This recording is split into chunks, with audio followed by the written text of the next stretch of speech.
Hey everybody, welcome to MAME Politics, episode 67.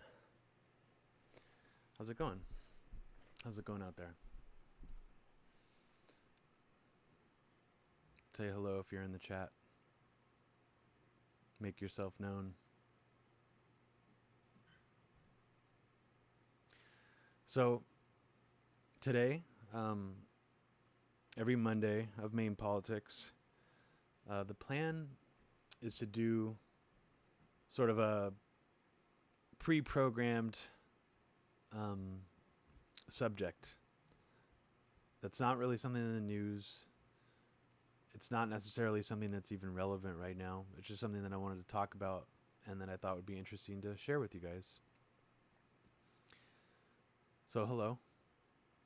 Hi Ryan. I don't know if that's how I pronounce your name. Welcome to the chat. So, yeah, I mean, I guess I'll just start by asking if there's anybody here who here has heard of Alexander Shulgin, also known as Sasha Shulgin. Does that name ring a bell for anybody?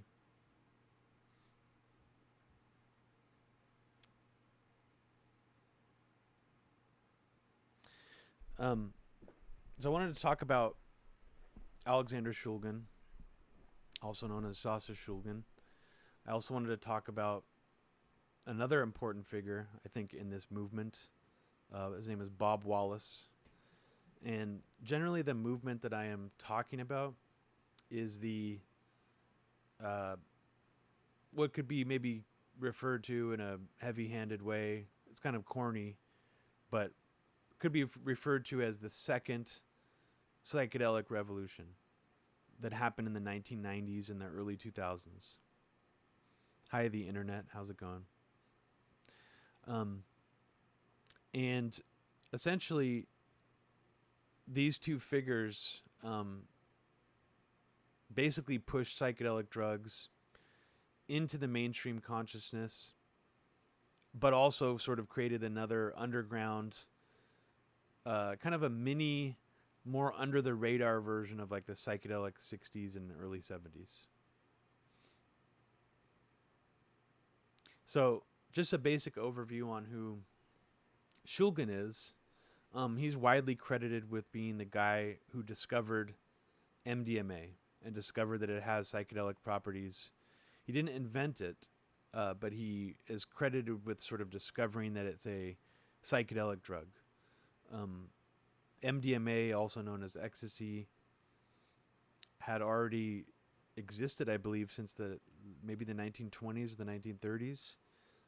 It was made by a German pharmaceutical company as a muscle relaxer, something that was completely unrelated to the mind, to psychoactive effects. And somehow he encountered this substance later and decided to start studying it seriously and discovered the psychedelic properties of it. But there's a much longer, more detailed story leading up to that. And I'll sort of walk you through that story. And also sort of my own personal experience going over to Alexander Shulgin's home, spending time with him. He used to have these Easter and 4th of July barbecues at his house where as long as you knew someone who had already been there, you were allowed to go. You didn't have to know him. You didn't have to meet him first. It was actually very strange to me at the time because I was in my early 20s. I had heard of this guy from being like obsessed with reading about psychedelics, doing a lot of research on them. And it was just sort of bizarre that he was such a friendly and open person that he let total strangers come over to his home. I mean, it's pretty crazy to think about that anybody has that level of fame would let anybody who they don't already know like come into their home and spend time there. But he was that kind of person, and yeah, I mean, and over the years I've met other people in the Bay Area who had a similar experience. He passed away, I think, in 2008. Or maybe it was... No, he had a stroke or a heart attack in 2008. I think he actually passed away... Let me make sure I get this right. No, he passed away in 2014. Sorry.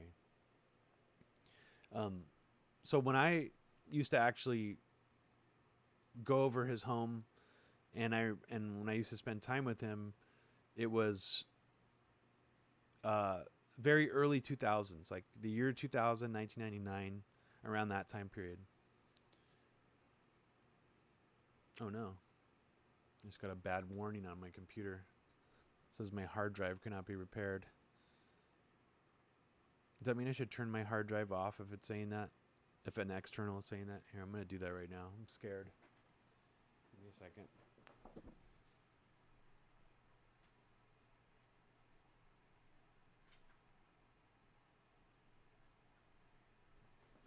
That made me a little bit nervous. Okay. Sorry about that. So, yeah, for people who maybe aren't necessarily into psychedelic drugs, or it's not even a topic of interest to them, you may be completely unaware of this second psychedelic revolution that took place in the 90s and the early 2000s. And that's because most of it, well, I'd say the majority of it took place on the internet, took place on Usenet forums, took place on Erowid.org.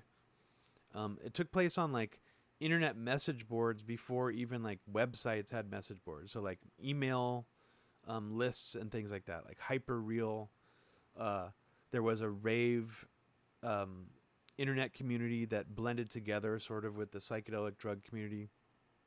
And up until I believe it was the year 2000, you could still purchase almost any quasi-legal chemical psychedelic drug on the internet. And actually up until 1999, or maybe it was 1998, ketamine, which is now, I think it's still only Schedule 3. It's also a prescribed drug, people with pain and other neurological conditions, but it's also a psychedelic drug. You used to be able to purchase ketamine online, pure ketamine, pure powder, in large quantities on the internet, totally legally, until like 1998. So, I mean, think about all the more savvy people who caught on to that, like before that became illegal. You know, all these like ketamine dealers going to raves and stuff. I mean, a lot of people probably made a killing back then reselling ketamine they'd buy from the internet. And that's essentially how it became a popularized sort of rave drug or psychedelic drug, was because of its legality. It was still very easy to obtain. I don't know if that's because it was used in like veterinary stuff, but you could still get it online. That was before my time of being interested in this subject or involved in the world of psychedelics. But I definitely purchased things on the internet that were what are referred to by the DEA and like other drug law enforcement agencies as being designer drugs, that are quasi-legal, or that were quasi-legal at the time. And this all culminated with a DEA raid of all these websites that were selling these quasi-legal drugs called Operation Web Trip. It's actually spelled TRYP, short for tryptamine, which is the chemical class that LSD and other psychedelic drugs are in. And up until Operation Web Trip, you still used to be able to buy in the United States on the internet pretty much any quasi-legal psychedelic drug. And when I say quasi-legal, I mean things that are not actually scheduled yet. So for example, DMT, dimethyltryptamine, that is a Schedule 1 substance. It was made Schedule 1, that is a top level of being an illegal drug, around the same time as LSD and other drugs were made illegal as Schedule 1. There are a bunch of other analogs, meaning chemically similar compounds to DMT, that were still legal. They weren't scheduled at all. And this scientist that I'm going to tell you more about in a little bit, Alexander Shulgin, he managed to invent all these analogs or drugs that had very similar molecular structures to illegal drugs like DMT, and published recipes for them in a book. And this essentially opened the door for all of these chemists to make these analogs of drugs like DMT. And they thought they were doing that totally legally because none of these drugs had been scheduled yet. None of them were actually illegal yet. And you used to be able to buy like DMT analogs like dipropyltryptamine, for example, on websites and just get it shipped to your house. So what happened with Operation Web Trip is they realized that people were using this loophole in the law. So the DEA essentially enforced what they called the Analogue Act. They already had an act on the books called the Analogue Act. It was a law that allowed the DEA to treat designer drugs or analogs of illegal drugs the same way that they would treat illegal drugs. So, for example, if someone made an analog of heroin that was somehow not scheduled yet, then the DEA could treat that the same way they would treat like a heroin dealer or heroin manufacturing. It was basically an unenforced law on the books. But what the DEA did was they actually enforced this law for one of the first times in history against these websites that were all selling drugs made from recipes out of Alexander Shulgin's books, essentially. And one of them, or two of them actually, spent a long time in jail. I think they're both still in jail. Two of the main internet suppliers. One of them was known as JLF. They called themselves poisonous non-consumables. They would actually write that everything they would sell on their labels was poison and you shouldn't consume it. That they thought that would avoid legal problems for them. It didn't. The DEA raided their facilities and I think even raided like people in the guy's family, and they went to jail. So I believe he's still in jail. I don't know if anybody's really followed up on what he's doing. There was another guy named the Pond Man who the DEA didn't only enforce the Analogue Act on, they also blamed him for the death of a 19-year-old boy who purchased AMT from Pond Man's website and died from an overdose. So the DEA also tried to blame him for that. And he also went to jail. So he's in prison right now. And yeah, so pretty much that happened. I think that happened in 2000. And as a result of that, almost all of the resurgence in psychedelics that we've seen since then has been as a result of either lots of other chemists sort of illicitly learning how to do these things from the internet, like younger chemists, or it's from the deep web, places like Silk Road, illicit goods markets like black market, Bitcoin kind of stuff. So I think that's the only reason why we're seeing a new resurgence in psychedelics now, almost after like a 15-year lapse after Operation Web Trip. But yeah, I mean, there's a whole lot more to the story to tell. So for some reason, I only see 2 people in the chat right now. So I'm going to hold off for a bit on telling the rest of the story until I get more people in here.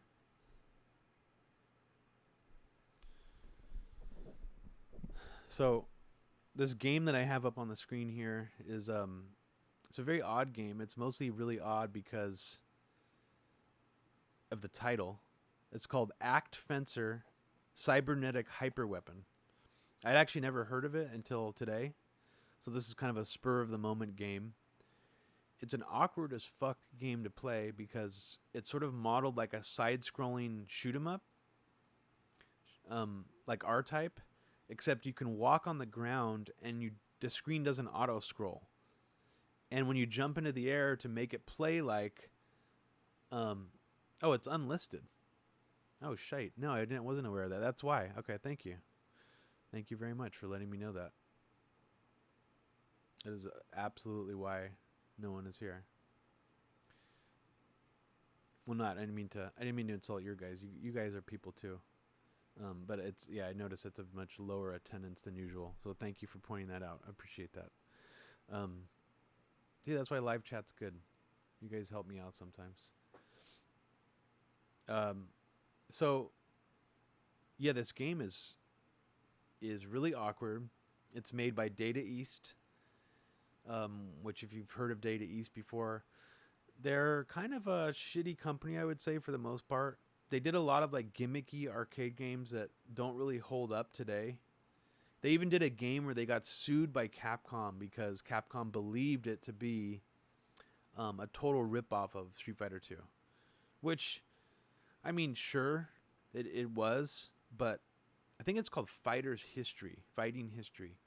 It definitely was a ripoff of Street Fighter 2, but so is every other fighting game ever made. Like that, I mean, every Neo Geo game, fighting games like a ripoff of Street Fighter 2. World Heroes, how's that not a ripoff of Street Fighter 2? So I always saw that as like a weird selective lawsuit that Capcom launched against Data East. Maybe it's because like, I don't know, maybe Capcom was pissed at Data East for some other reason before or something. Maybe they had some beef.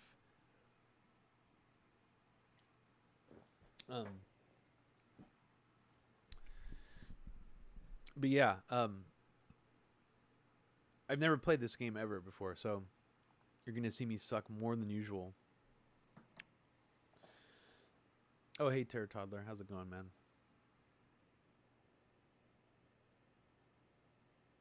So I got a new webcam, or it's not new. I just found my external webcam. If it's looking a little dark in here, or if I keep looking up at a different screen and you guys are confused of why the hell I'm doing that, the setup's a little different today. I'm trying something new, but for some reason I don't know how to adjust the exposure on this webcam. There's probably a way to do it. I'm just dumb and I don't know how. But my face light is so bright that you won't even be able to see me. It'll just look, my face will be like all white, like Joker makeup or something, which might be cool, but it looks pretty scary. So, oh hey Cammy, how's it going? MIPT.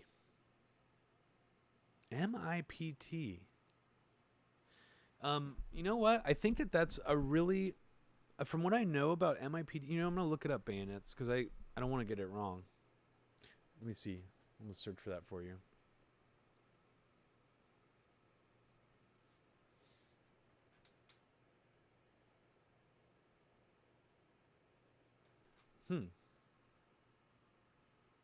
Interesting. I know. I never heard of this.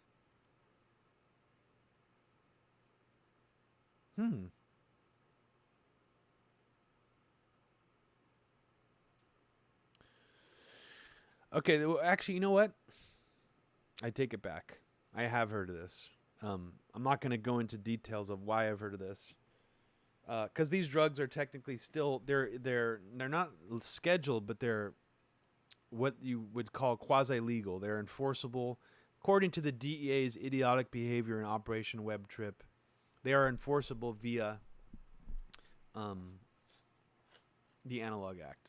So MIPT, bayonets, and harmonicas, if that's the only psychedelic you've tried, you were either lucky or unlucky, depending on what kind of experience you wanted to, because it is considered a very, very mild psychedelic that only mostly has mental effects, except in extremely high doses. It's not normally. It's not what you would consider like a drug you could get, like I have a strong trip off of, from what I understand.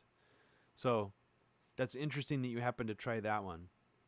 A lot of people actually, most people who do psychedelics, I'd say, if they've only had one psychedelic experience and never did it again, usually trip too hard and had an overwhelming experience that they did not like, usually taking too much LSD. Or I think a lot of people, actually, even people who've never taken psychedelics, have had a very intense time on drugs like Salvia Divinorum, which that one is interesting because that one's the DEA has never tried to enforce under the Analogue Act. And I think people have speculated that the reason why is because they would have to basically say it's similar to pot, like THC, even though it's so vastly different, the chemical structure of it, that it would be like a very big stretch. The DEA would have to create specific new laws to link salvia with the Analogue Act. Plus, salvia is a plant, so it's not, you can't consider it someone making a deliberate analog of a previously existing illegal drug. It's an actual plant that grows in nature. Most, you know, most products you see of salvia that you buy in the store are chemically either synthesized or extracted. So it's not like you're getting the plant most of the time if you buy it in a store. But that's where it comes from. I mean, you can smoke the leaves of salvia right off the plant and you can get strong effects from it.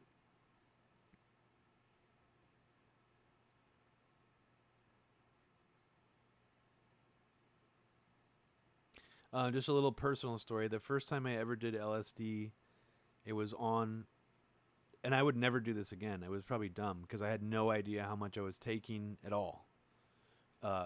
Luckily, I didn't get, the effects weren't very strong, but I took LSD on dried pineapple slices. I was not told how much to take, how much LSD was on them.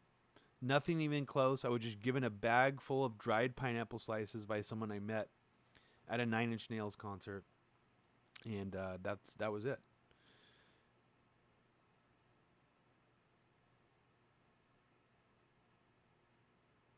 Interesting. Well, just on that tip, really quickly. I mean, if anyone wants to experiment with psychedelics and they're not sure what substance to try, or they're scared, like they don't want it to be too big of a commitment, um,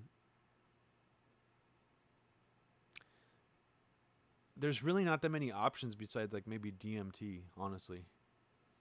Um, LSD, I think the only reason it scares me now is because of its length. It lasts like over 12 hours. So if you take it, it's a commitment for a whole day. You will not feel sober, except until the next day usually. Hey Arnaldo, how's it going? Welcome. Yeah, it is obnoxious. Mushrooms, on the other hand, uh, that's less of a commitment, and I feel that if you want to experiment with psychedelics, and you're also a little bit more afraid of LSD, because I could see why people in general would be more afraid of like a synthetic drug like LSD versus mushrooms. Um, Even though I don't subscribe to that hippie paradigm, like I think both of them are totally harmless, actually. But I could understand why someone would be more weary of doing like an illicit street drug that was made in a lab versus someone just grew mushrooms. Um, and mushrooms last, for some people it only lasts like 5 hours. Some people it lasts 8 hours, but usually you're totally sober within an 8 to 9 hour period after taking it.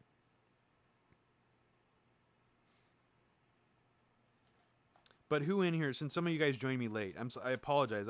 When I launched this show today, I did it unlisted, so I was talking to a room full of no one about Alexander Shulgin and about the subject I wanted to talk to you guys about today. So I don't know how many of you guys already heard that. Did you listen from the beginning? Yeah, Cammy, I saw that tweet about Biden on Venezuela. It's fucking nuts. What an idiot. I can't. It's insane. I still can't believe that these are our two choices. Um, but yeah, I had a weird, like my psychedelic experiences and my exposure to psychedelic drugs in the early 2000s, late 90s was strange. And it was sort of like oddly serendipitous. Like I felt like I asked the universe to have these experiences. Like I was not someone who grew up taking drugs. I didn't smoke weed in high school. I didn't do anything. I didn't even drink alcohol in high school. And so, I didn't even like know anybody really who had connections to where to get LSD or anything like that. So, it was mostly just through the internet and meeting people through the internet and things like that, that I like had these experiences. Um,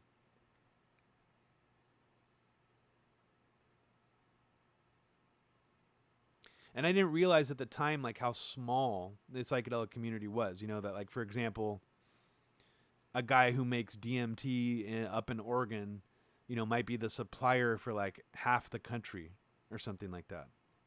You know, I mean, this I'm talking like late '90s, or you know, people probably maybe some people know that like 75% of the LSD in the United States and maybe even like the Western Hemisphere in the 1990s was coming out of one lab in Kansas.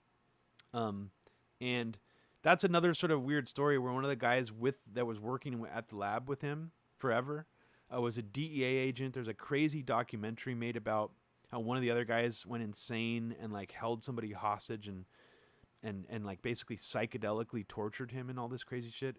It's a weird story. But you know, not surprisingly, that guy Picard, who ran that LSD laboratory in Kansas, he has like familial connections to other people in the psychedelic community. So oddly, the guy that I met through Shulgin, the guy that I was able to hook up with that introduced me to Shulgin, I found out later that he somehow shared a family connection to Picard, this LSD chemist in Kansas. Like his ex-wife and him dated, or there was also his ex-wife. I didn't really know the connection, but basically it's a very small, weirdly incestuous little scene of people, and a lot of them are older, and it seemed like a lot of them were sort of apprenticing, or they were like younger people sort of like apprenticing under some of these people to try to like learn, you know, how to make drugs, basically. Like, for example, Nick Sands, a guy who spent a long time in jail for making LSD, he would come to these like Alexander Shulgin like barbecues and just like talk to people. And the only rule at them was that you could not actually try to do a drug deal. You couldn't ask people where to get drugs. You couldn't offer drugs. I don't even think they really liked you smoking weed over at the Shulgin's house. Although the guy that introduced me to Shulgin would sort of sneak away down the driveway and smoke a spliff, you know, during like one of the barbecues. So, and this guy I knew actually appears in T-Call as one of the subjects. So basically these books, and I don't know how much you already heard of the Alexander Shulgin story, but let me go back. Let me take you guys back a little bit since they're all here now.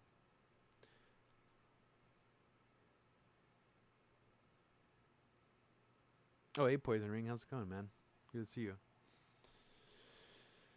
David, yeah. I mean, growing shrooms, if you know what you're doing and you have patience and, you know, you have, it's not, I guess couldn't really call it a green thumb, technically, but if you're that kind of person, I think it's really easy to do.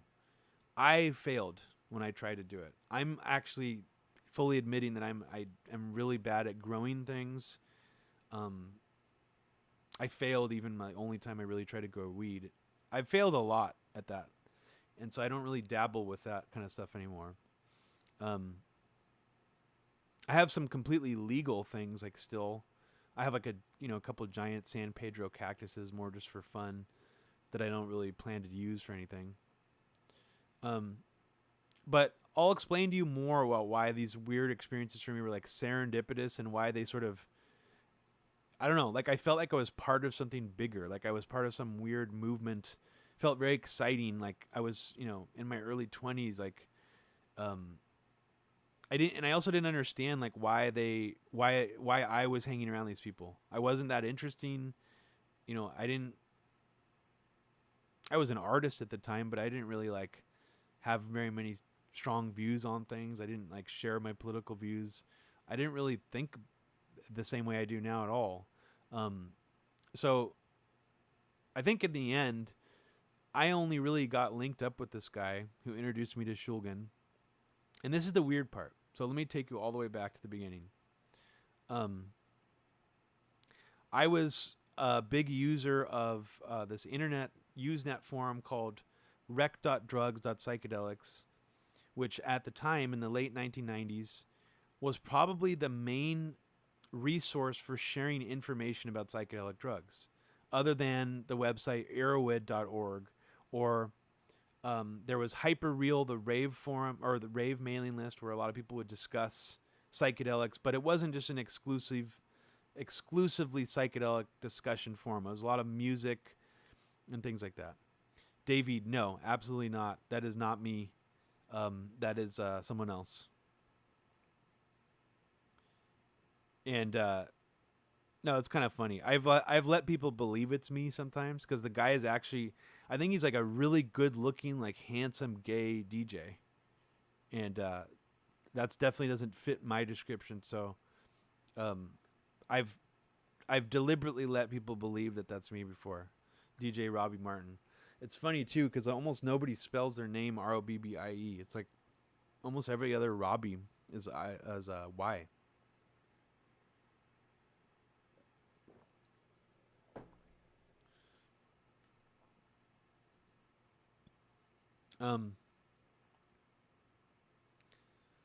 But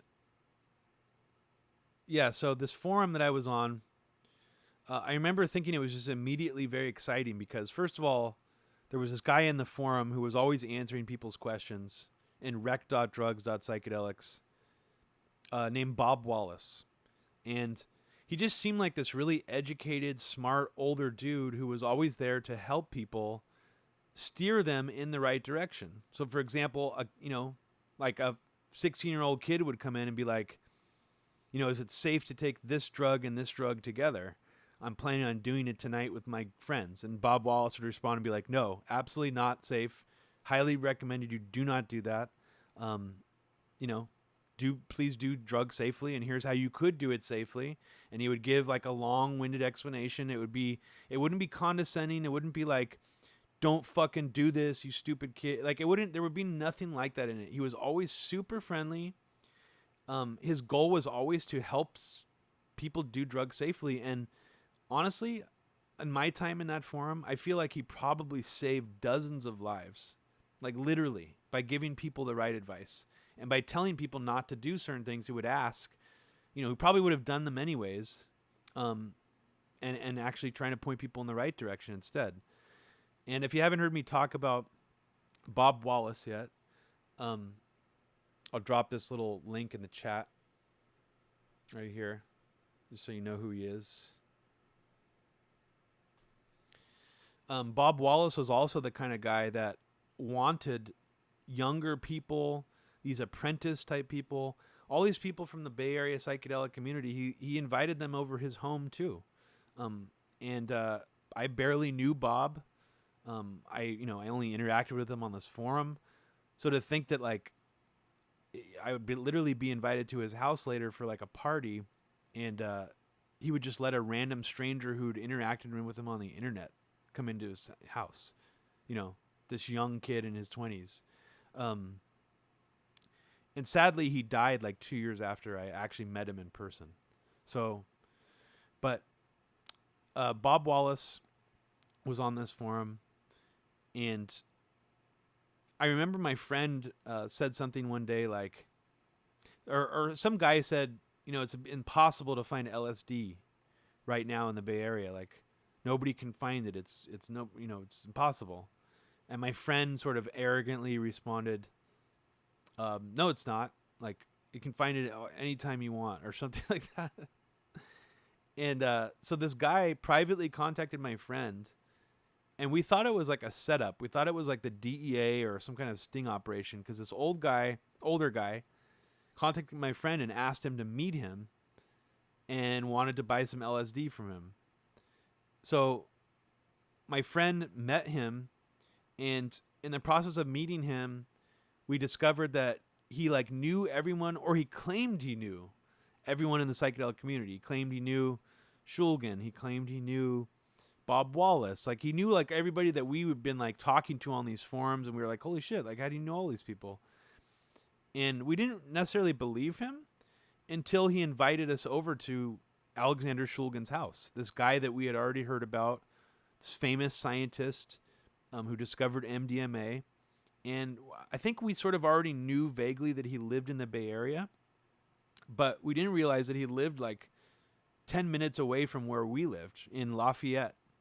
And if you've ever been around Lafayette in California, you might have remembered off of Pleasant Hill Road, there's an actual private road called Shulgin Drive.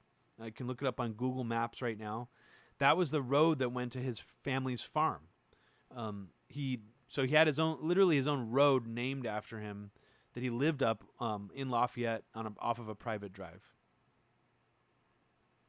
It's not just Bob Wallace, but yeah, I'm definitely going to talk a little bit about Bob Wallace. Yeah, Bob Wallace invented shareware.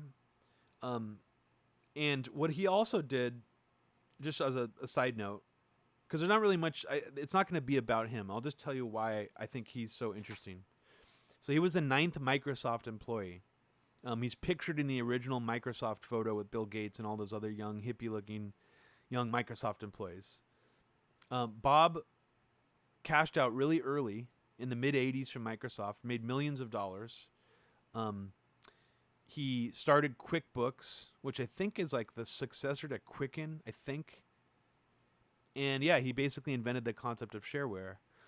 And I don't know at what point he got really into psychedelic drugs, but I think it was already when he was working for Microsoft.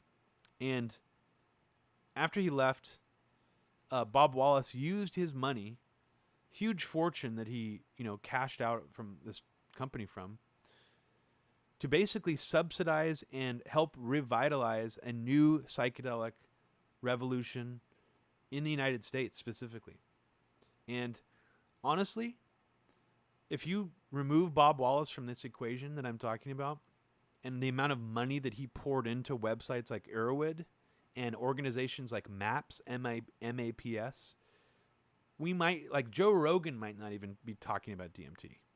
So what I'm basically saying is that this guy was like a psychedelic philanthropist, and he probably poured more money and did more to fund and to bring awareness to psychedelic drugs than like any other single person in the U.S., like outside of the 1960s and the first psychedelic revolution.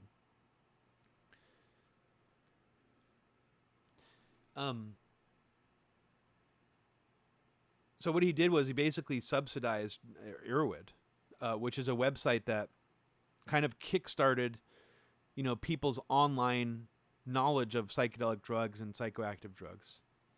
MAPS is now it's a very well-known institution that does actual laboratory research and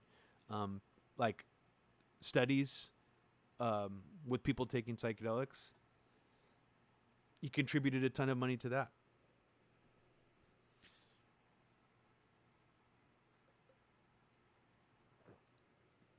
But let me go back to Shulgin.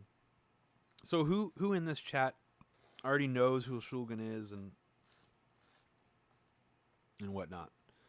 And also, side question, has anybody in this chat ever heard Jan Irving talk about Shulgin before? Or has anybody ever heard of any of the people I'm talking about now via Jan Irving? Because I need to address that too. Because I'm going to go into some little territories that, if you've heard Jan Irving's work before, you might think that I'm sort of going along a similar line to his theories, but I absolutely am not. I do not think Alexander Shulgin is some kind of CIA disinformation or like CIA plant. I don't think Terence McKenna is some kind of CIA plant. I do think the CIA and the federal government have a very bizarre relationship with psychedelic drugs. And the story I'm going to tell you will shed some more bizarre light on that relationship. And it just adds more questions to the whole thing.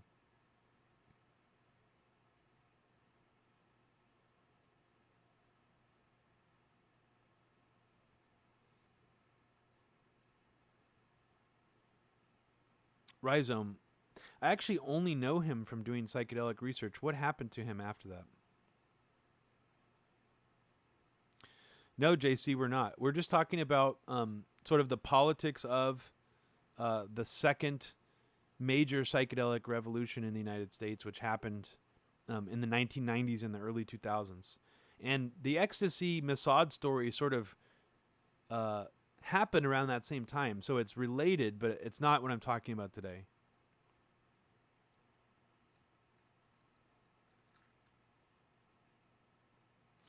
So first of all, one thing that people may not be fully aware of is that psychedelic drugs had already become a popular mainstream topic for a bit in the 1950s before the hippie era, before the psychedelic revolution. It was considered a thing for like academics and intellectuals and like doctors and psychologists and psychiatrists and artists were interested in. Like actually like more like elite members of society. And one example of this, a very famous example, is the actor Cary Grant. During the peak of his popularity, was tripping on LSD almost every week. And he actually did LSD therapy, and he claimed it had saved his life. Cary Grant has documented to have taken LSD over 100 times. This is all before the 1960s started. So Aldous Huxley, The Doors of Perception. It was a book, I believe it's a book all about mescaline, or it was inspired by mescaline. And this book really brought a lot of attention and awareness to people about psychedelic drugs.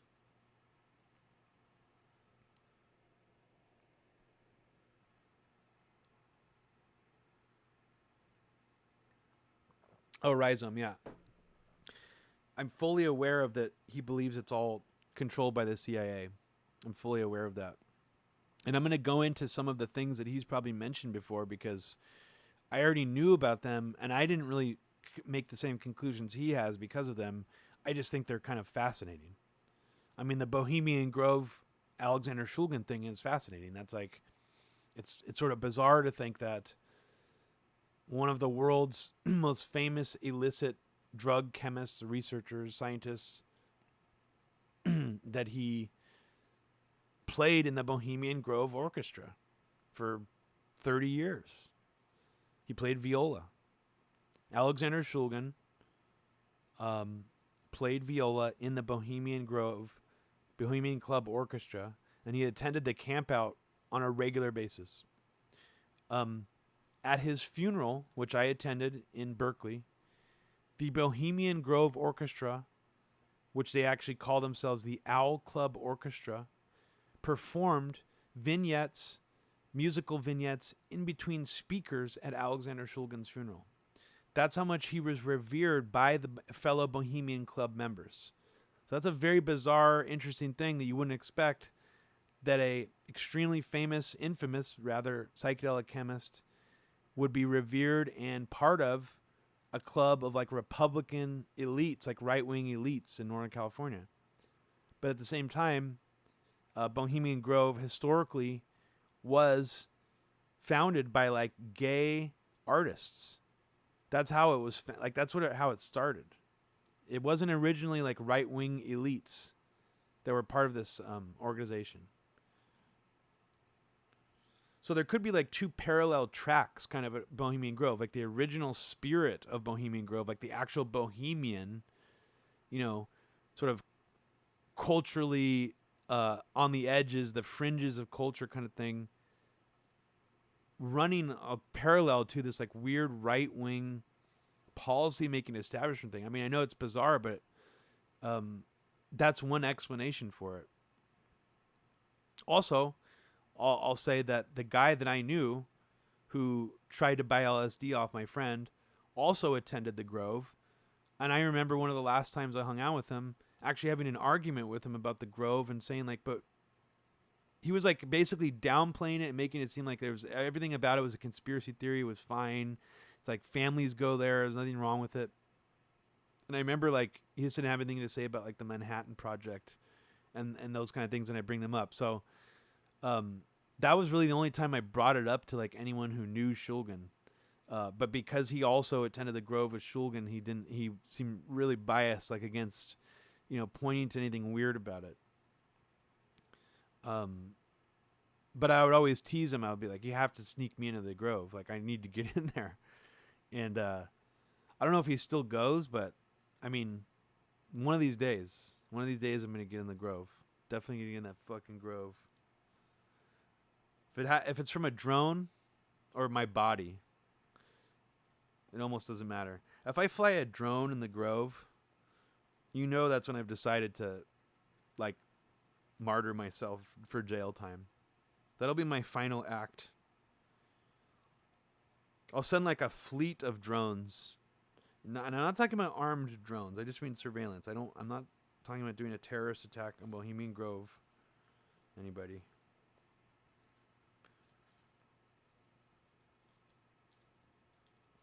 So Shulgin's story, Oz. I'm glad you asked because I was just about to tell it. So Shulgin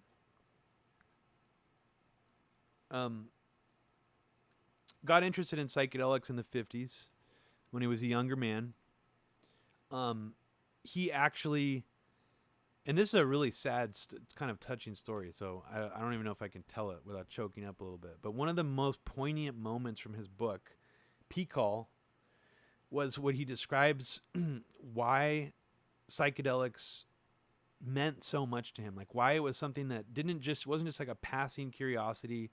He didn't just take it because of Aldous Huxley and then be like, oh, that was crazy. That's fascinating. Weird, all these colors. What is this? Let me actually read you what he said about it.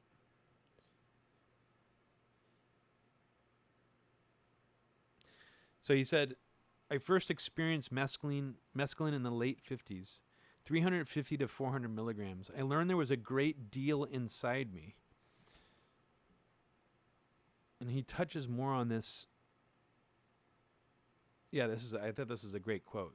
So he kind of expounds on that idea that when he means by there's a great deal inside me, he doesn't just mean like emotionally, spiritually, his memories. What he means is, so here's his quote. He says that the personal revelations that, quote, had been brought about by a fraction of a gram of a white solid, but that in no way whatsoever could it be argued that these memories had been contained within that white solid. I understood that our entire universe is contained in the mind and the spirit.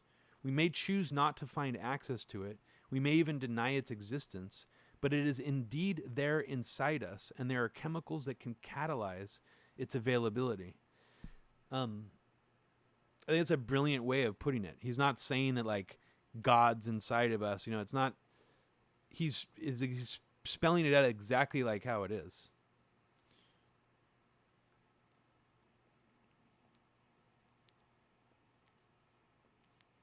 I don't know that book, Adam. That's a good question. So Shulgin, and I remember this reading in his book, and I remember it being very moving and touching to me. And it kind of does explain his origin story, like why he dedicated his life to this, basically. His first wife died from cancer, and I think she died fairly young. And I think for him, and I might be getting some of the details of the story wrong. So if somebody knows the actual story, please correct me. But he took mescaline with his dying wife, and it was so deeply moving to him that's basically what I think made him realize how, the world needs to be touched in the same way, kind of. So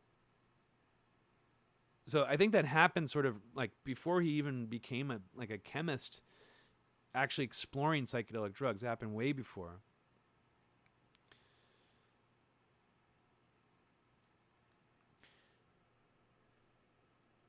And kind of like Bob Wallace, actually very similar in a weird way.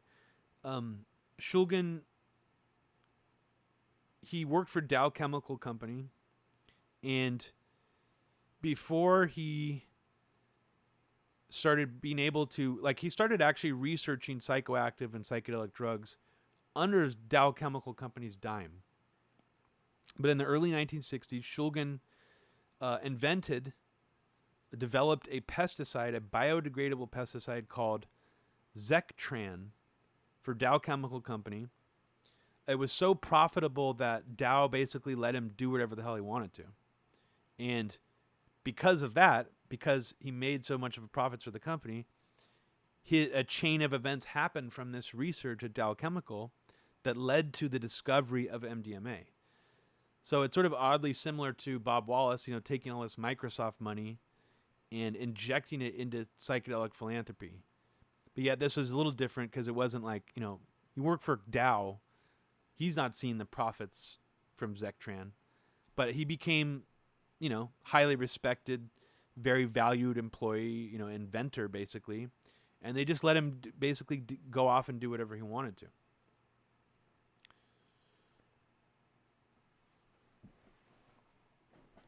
So, and actually part of the reason I got on this subject is because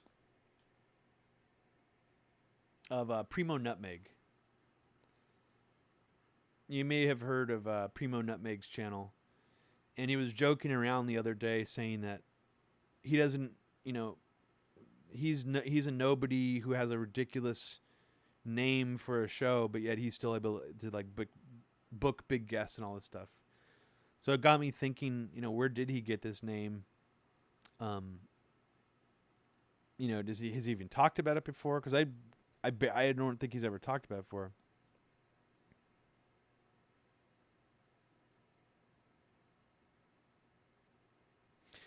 So apparently, actually, he just responded to me. He said that he's from Connecticut. So, Primo Nutmeg. He didn't say outright, but I think it's kind of like a weed joke. Connecticut is the nutmeg state. So, rhizome.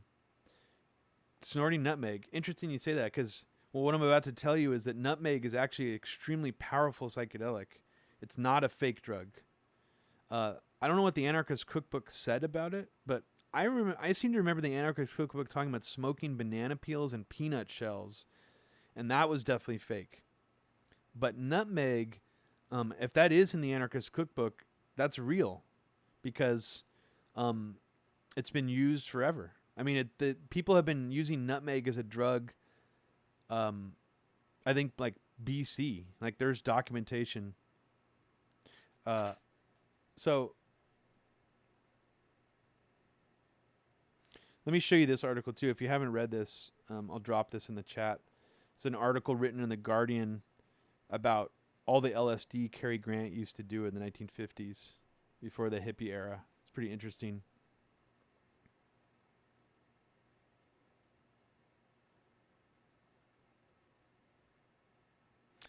David, I don't know if you can smoke nutmeg. I don't know. Maybe you can. Has anyone here done nutmeg? Has anyone here tripped off nutmeg? Because I did, and it was really, really weird, and I would never do it again. It lasted 3 days. It was one of the most unpleasant experiences I've ever had. And I remember the first day I got so, how like when I don't know if you guys have had this experience of if you do a drug or even if you drink, usually like when you get violently ill, you got alcohol, afterwards you usually feel better, right?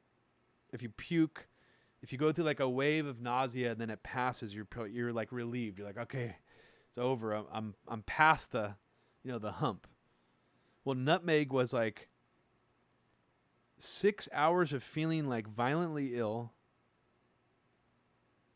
And I remember I just remember, like if you have to puke, you get that little, it's almost like a shivering sensation sometimes on like the back of your neck, or like kind of like, and sometimes you can almost like hear it. I don't know if you guys know what I'm talking about. Like a crackling sound kind of. I was just like in that state for like 6 hours straight. And afterwards I was like, okay, good. Feel okay now. Feel a little high, a little off balance. I actually felt oddly almost sober after this 6 hour stretch of like being balled up, kind of grabbing my stomach, thinking I was going to throw up. So what happened was I went to bed thinking that it was over already. I woke up the next morning feeling like I had smoked like 3 or 4 joints. It was fucking crazy. And I was just thinking, how is this possible that I've slept an entire like 8 hours and that I feel higher than I did last night? Like it was actually so disorienting that I got scared. I was like, I don't even understand what's happening right now. It continued to go for 2 whole days of feeling like I had eaten like a bunch of pot edibles. Heavy stoned feeling, like very stoned. I'm talking about nutmeg, Francisco. And the 3rd day of actually feeling high from it, I remember I started to feel as if anytime I would close my eyes, I would get these crazy tactile hallucinations like I was being thrown or flying. You know when people describe the spins on alcohol? It was like a psychedelic version of that where I was moving in like an XYZ direction. It was really, really bizarre. And I've heard, like tales from Don Juan, and there's like psychedelic, tales where you hear people like flying. I've done pretty much every psychedelic drug under the sun, and I've never had an experience like this where it actually felt like I was being flown through the air, and it was not fun. Like it felt like it was scary. Anytime I would close my eyes, I felt like someone was literally like swinging me by my arm through the air, through at like dangerous heights. So I remember just trying to ride that out, and finally, like by the 4th day, I was fine. But man, it fucked me up, and I don't remember how much I did either. And I'm also do not do what I did. I don't recommend taking nutmeg. That's not unique enough. It's not like interesting enough. Yes, Francisco, I have vaporized DMT. In fact, I still have pictures that I'll probably publish someday of me administering DMT to 10 people in an audience at a show with a volcano vaporizer bag, a giant volcano bag. So there's also some historical precedents for nutmeg. So this is from, I don't know what article this is from, but it's quoting Malcolm X's biography. It says, in 1946, prior to his conversion to Islam, Malcolm X was serving time in Charlestown Prison. In the early years of his incarceration, Malcolm X, like so many other convicts of the time, found escape in the most apparently unlikely place: a penny matchbox full of nutmeg. So Malcolm X actually writes in his autobiography, he says, quote, "I first got high in Charlestown on nutmeg. My cellmate bought from kitchen worker inmates penny matchboxes full of stolen nutmeg stirred into a glass of cold water. A penny matchbox full of nutmeg had the kick of 3 or 4 reefers." That's an actual Malcolm X quote.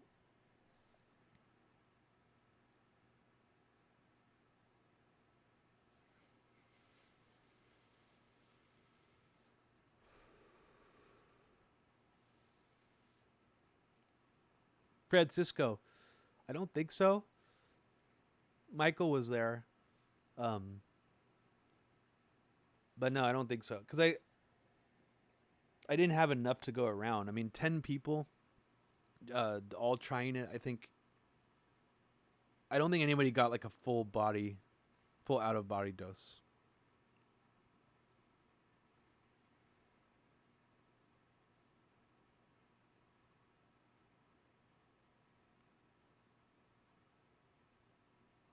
Rhizome, the pre-ground stuff works fine. But I think that the oils, I would imagine that the oil inside the nutmeg is probably the most potent. So, dried powder is probably not as good. It's like probably the same concept as pepper. If you want a really aromatic pepper flavor, certain pepper flavor, you wouldn't use ground pepper because you're like losing the oils that way.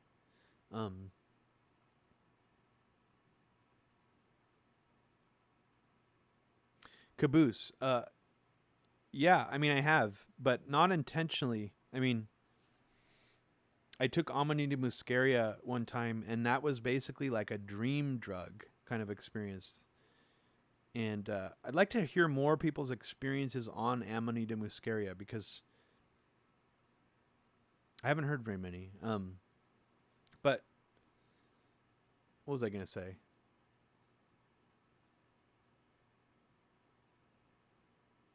Oh yeah, Caboose on in a lucid dream. I smoked DMT once in a lucid dream, and that was interesting. It was actually quite scary. Uh, the dream sort of abruptly ended because things got really intense and scary. It was weird. It was almost more scary than an actual DMT trip, and I think my brain just was like, "Fuck it, I'm out," and ended the dream. It was not. It was scary. Lucid dreaming is not anything to fuck around with. I mean, you're basically exploring your unconscious mind, and you're maintaining a lucid consciousness in it. So I think a lot of people misinterpret what lucid dreaming is, and they think it means when you control your dreams. That's not really most of the lucid dreaming that I've done was like. I would deliberately become lucid and then let the dream play out as a lucid observer. To me, that was almost more interesting than any of the times I tried to actually control the dreams or like fly or, things like that.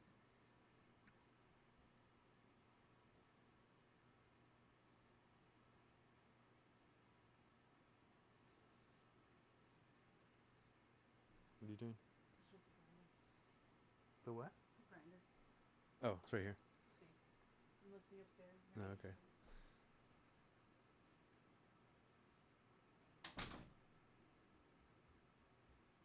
Yeah, Caboose. Probably the most interesting. This is gonna sound silly, but it sounds very mundane. So, here's an example of a lucid dream that I had. Okay, so false wake ups.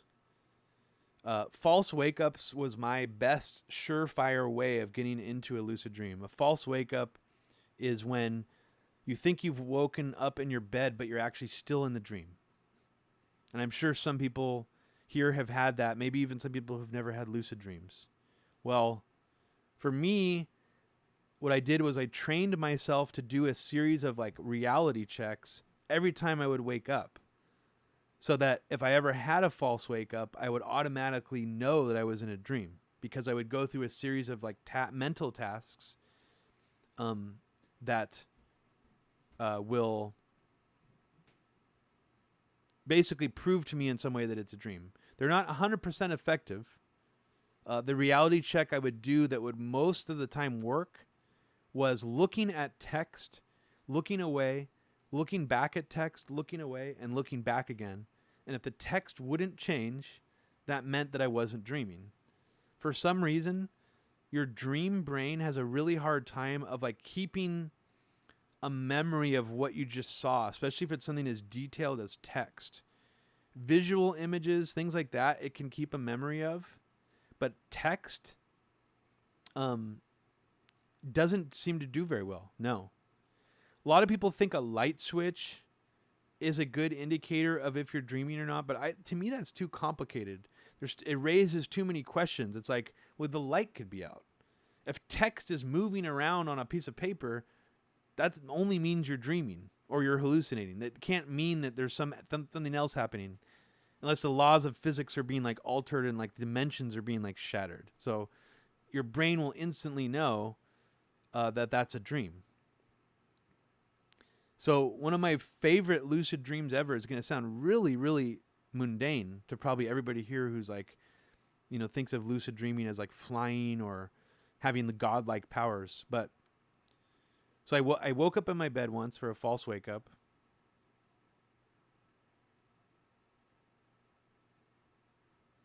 And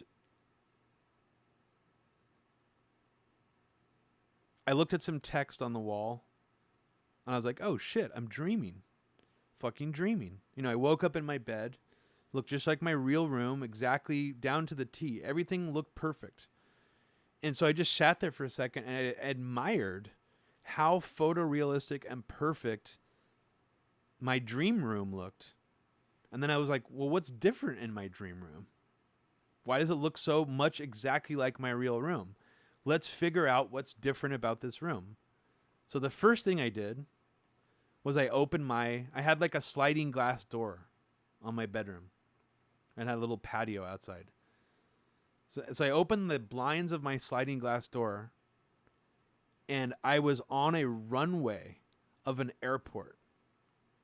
My backyard was the runway of an airport, and in my backyard was like a 747 jet slowly sort of just, cruising down the runway.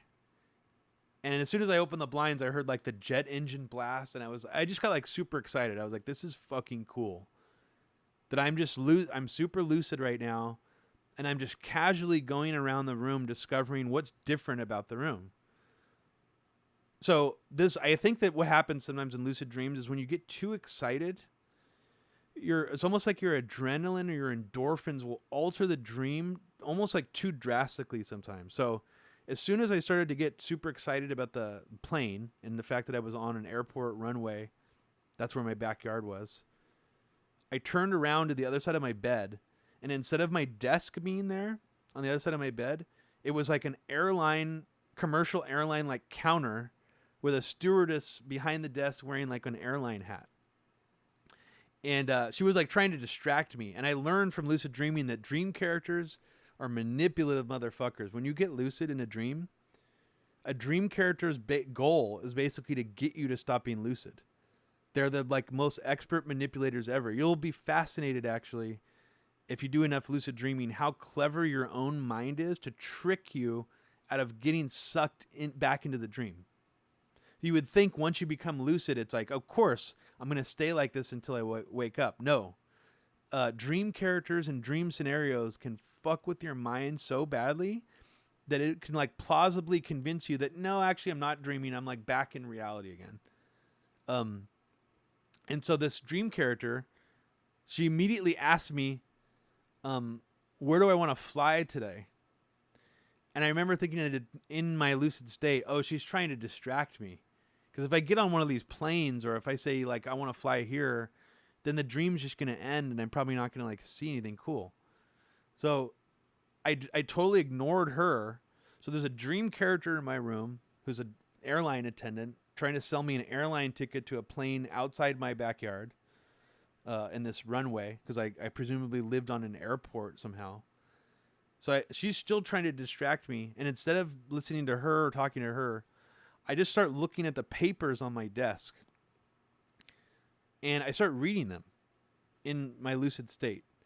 And I wish I could have drawn these or remembered what they looked like, but I saw a stack of Garbage Pail Kids on my desk, like old Garbage Pail Kids, like a giant stack, like a full set or something.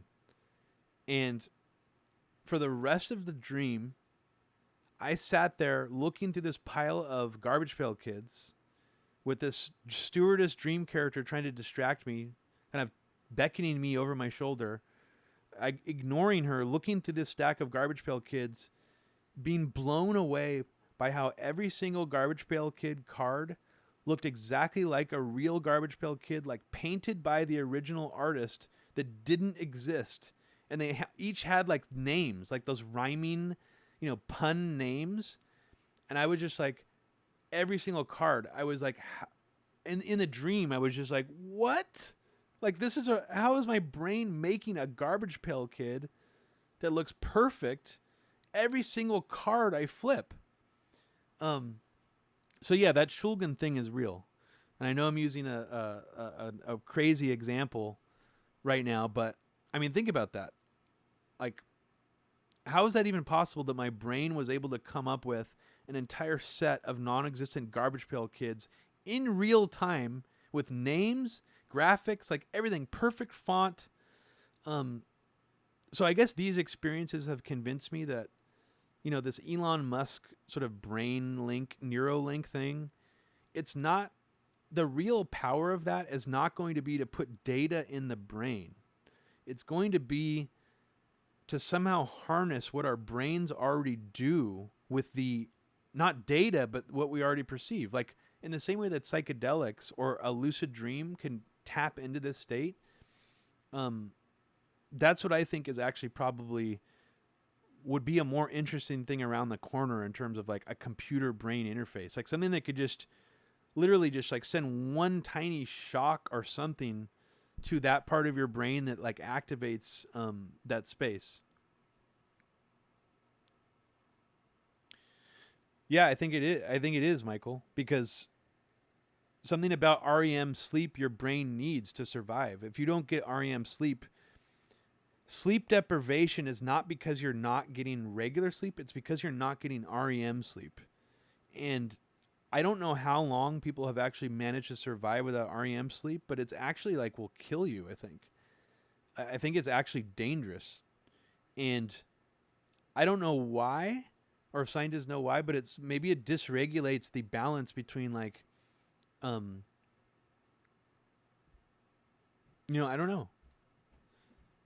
There's a really funny, weird radio show that some guy did where he tried to stay up for like 4 days. I think it was like in 1940 something. It was a famous radio broadcast where a guy tried to do sleep deprivation for 4 days. And by the 4th day, he's fully hallucinating. And he's on the radio. And I think there actually might be a broadcast recording you can hear about it where the doctor, there's a doctor in the radio station taking his pulse and his blood pressure. And at one point, the doctor comes and does it, and he thinks he's dead in a coffin. And he's like talking to the doctor and the other people on the radio show as if they're funeral attendant, like people coming to see him at his funeral. He basically went completely crazy in a period of 4 days from sleep deprivation.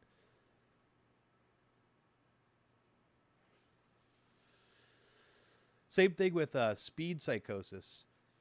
I mean, when you hear about like people going crazy on methamphetamines, it's from sleep deprivation. It's from lack of REM sleep.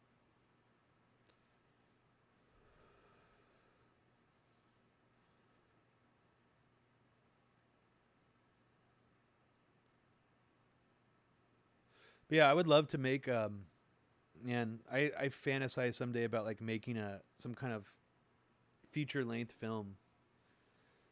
Doing something about lucid dreaming would be cool, but it would be so expensive. I mean, you couldn't do it on a small budget. You could, but it would be mundane. That's even Inception, which is kind of about lucid dreaming. It's just so mundane looking, like that. To me, it's kind of a cop out in terms of like what dreams should look like.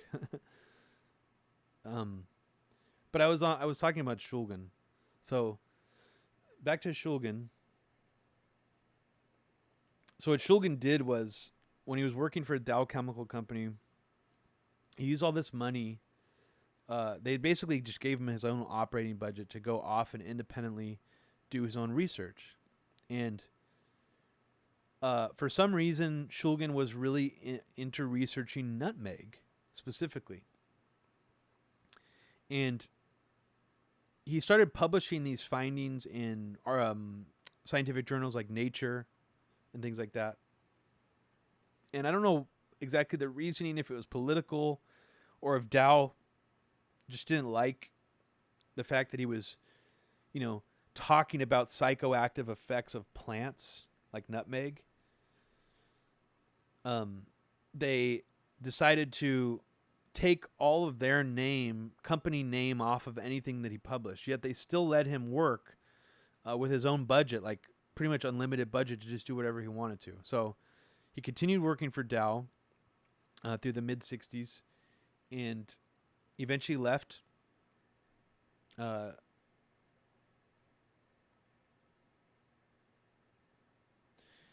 So in 1966, he left Dow Chemical and he started doing his own research at his own lab on his own property in Lafayette.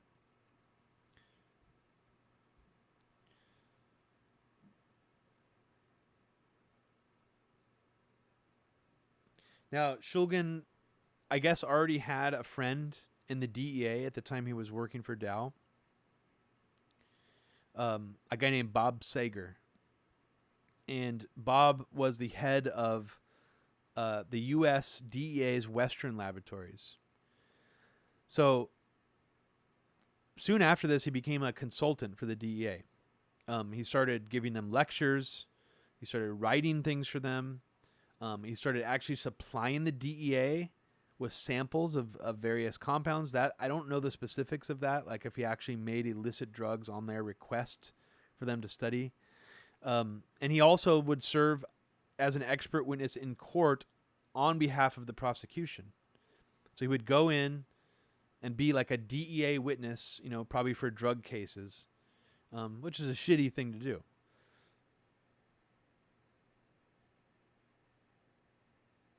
And it's crazy to think that his work consulting with the DEA lasted until like the 1990s, basically. Because in 1988, he actually authored what is now, I guess, still even referred to as the definitive DEA handbook on controlled substances. It was published in 1988. You can find copies of the original Shulgin version on like Amazon right now for like $1,000. But so Alexander Shulgin wrote this DEA handbook. And his name is still in like some of their documentation and some of their handbooks.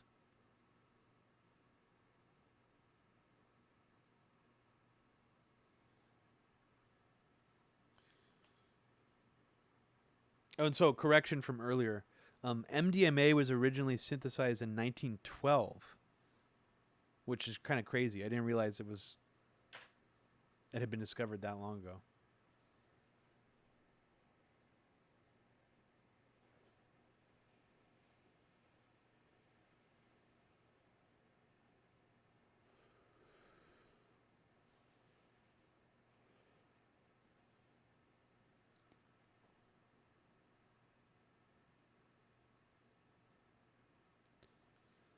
So all this nutmeg research for Dow Chemical Company led to him exploring a compound called I don't know if I had to exactly pronounce this. Myristicin, I think. Myristicin is the active, psychoactive chemical in nutmeg. In 1976, Shulgin was introduced to MDMA, which is known as ecstasy. It was already invented in 1912, but people had thought of it as just a muscle relaxer. It was never known as a psychedelic drug. So one thing led to another, and Shulgin's research on nutmeg, his interest in this compound, which was psychoactive in nutmeg called myristicin, eventually led to him researching sassafras and extracting saffron oil, which also had similar chemical properties to myristicin that was in nutmeg. Shulgin believed, after being introduced to MDMA and discovering its psychedelic properties, that myristicin, his original, isolated active ingredient from nutmeg, turned into a chemical called MMDA in the liver when it was processed through the body. Now, according to, I guess, papers that have been released since, no one's been able to duplicate this experiment since. But sort of oddly serendipitously, his research on nutmeg and sassafras, this scenario just kind of landed in his lap where somebody introduced him to this chemical that no one previously knew was psychoactive, and suddenly he sees all these similar properties that it has to what he was already researching with nutmeg. And he even believed, that it actually turned into a very similar compound to MDMA in the liver, even though I guess technically it didn't.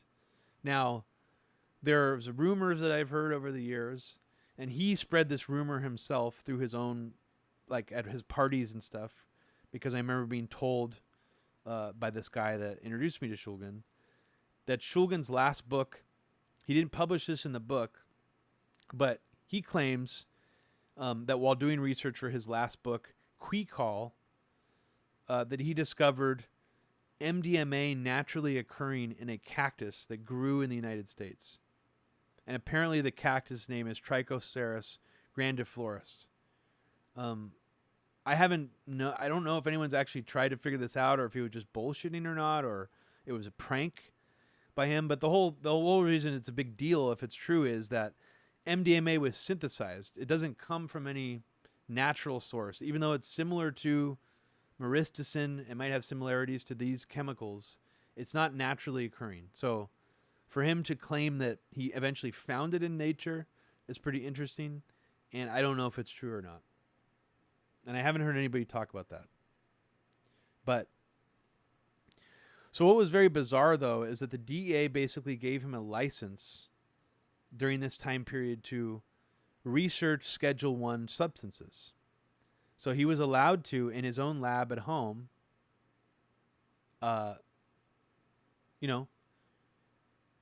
research whatever he wanted to. Schedule 1 means anything that's like the highest level of illegality is Schedule 1.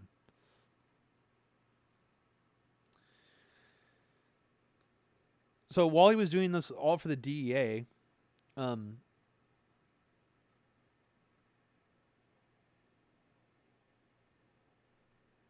he got married to a woman named Anne, and he introduced her to psychedelics. So he was already dabbling with psychedelics, MDMA, and I guess he was doing this all mostly on the underground. And this is where I think the Jan Irving narrative sort of slips in, because there is sort of like a bizarre relationship that he had with the DEA, why they were hands off him for so long, why they allowed him to do this stuff, even though they must have known he was doing it, because basically in 1994, after all this time passed, after all this research he was doing, he was already had this Schedule 1 license. He published a book 2 years after he published a book revealing like almost 100 recipes for new psychedelic drug analogs of existing illegal psychedelic drugs. 2 years after he published this book called P-Call, the DEA raided his lab.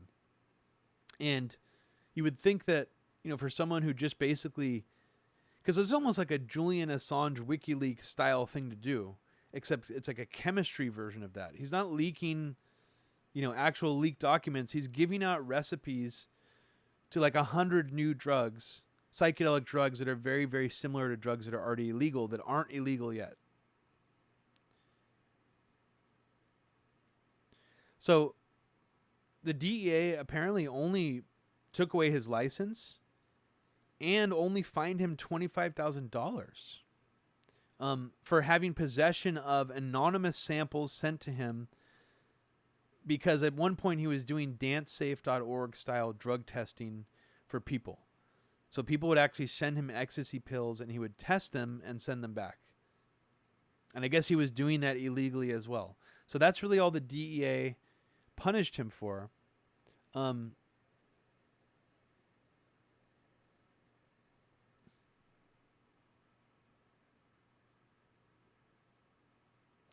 Yeah, so this is strange. It says, on Wikipedia, it says, in the 15 years preceding the publication of P-Call, the DEA announced... Wait, let's see.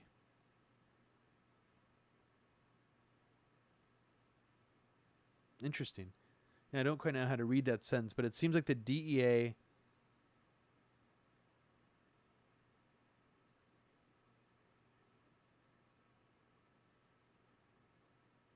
that the DEA couldn't find any irregularities in the book, like after they looked at it and vetted it. So the DEA never said to anyone like, oh, he's trying to poison people. Don't do this stuff. Don't buy this. They actually like openly said this guy just basically like unleashed Pandora's box, and he's pretty much released cookbooks to make tons of illegal drugs. And this is a really big deal. And this is going to like really hurt us in the long run and our ability to like stop this stuff.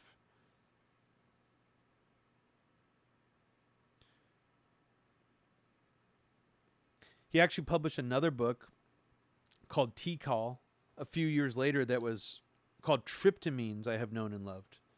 So the first book was one class of psychedelic drugs. I believe it's pronounced phenethylamine. Those drugs include mescaline, MDMA. What else?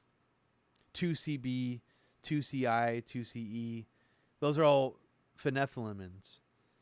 Tryptamine, I think that's how you pronounce it, include drugs like LSD, 5-HO, DMT, which is psilocybin, DMT, DPT, AMT. Trying to think of some other ones. Can't really think of any other ones off the top of my head right now.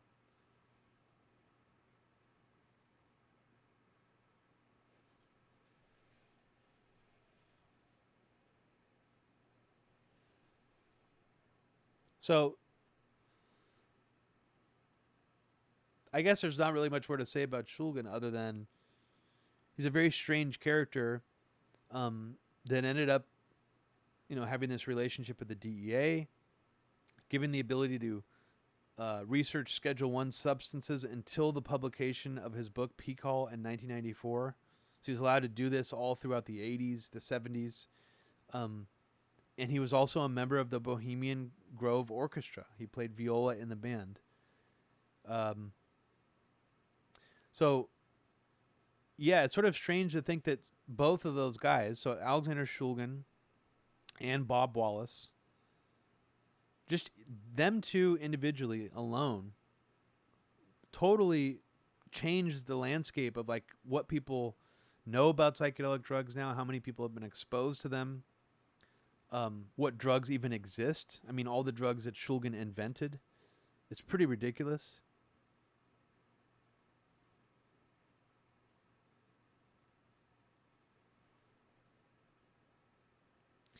But this all sort of culminated with a crackdown of the second psychedelic revolution. And that was Operation Web Trip. If you haven't heard of Operation Web Trip, I'll tell you a little bit about it. So as I said, Operation Web Trip was preceded by, and I started the episode with this, if you didn't tune in at the beginning, that before Operation Web Trip, which I guess was an operation that went on for multiple years, it says it ended on July 21st, 2004, and with the arrests of 10 different people. I remember Operation Web Trip starting in at least 2000. So it seems like it went on for about 4 years. And Operation Web Trip was basically the DEA finally cracking down on all of these quasi-illicit, they were legal, technically, websites that sold many different versions of Alexander Shulgin's recipes, synthesized in labs. Where they were actually being synthesized, nobody knows for sure. A lot of it was, I think now we know a lot of it was being made in Canada at the time. Specifically, one of the stores that managed to, I think, get out of the business early enough, who didn't get caught up in these raids, he was actually a chemist himself, and he was making a lot of the stuff himself. And he was doing it more of like as a boutique kind of a store. He had a very small customer base. It was a secret mailing list. It wasn't like a website like some of these other ones were. That one was called eshu.org, ESHU.org. You might even be able to find an archive version of the website still up before they moved to mailing list format. But what happened was Operation Web Trip, short for tryptamine, and I guess it's supposed to be a play on words because they cracked down on like psychedelic vendors, is what they did is they enforced the 1986 Federal Analogue Act, which makes it illegal for anyone to possess or manufacture drugs that are chemically similar to illegal drugs, scheduled drugs. Now, for some reason, they didn't do this for a long time. They specifically scheduled MDMA.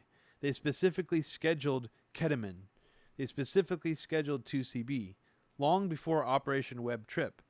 And MDMA wasn't invented by Shulgin, but it was popularized by him. 2CB, I think, actually was invented by Shulgin. So they had already scheduled that. But for some reason, they left all these other drugs, recipes from his book unscheduled. They just didn't enforce any of these stores that were selling them. Stores all throughout the 1990s, websites were selling pure chemical versions of these compounds. And it kind of actually was triggered by Operation Web Trip was triggered by a death, an overdose, essentially, allegedly from one of Shulgin's designer phenethylamines, 2CT7. I think it happened in 99. A kid overdosed. They tried to snort it. 2CT7 was already known to be very, very potent, especially when snorted. And it was already considered a research chemical. Like, it hadn't been vetted on human beings, even though these websites were selling it. And this kid died on it. And Shulgin basically got into the news again. This was, 10 years, or not 10 years, but maybe like 7 years after he got raided. After he was already getting in trouble with the DA. He was now sort of in the spotlight again for being the inspiration for these websites selling this, dangerous chemical that had caused this kid to overdose.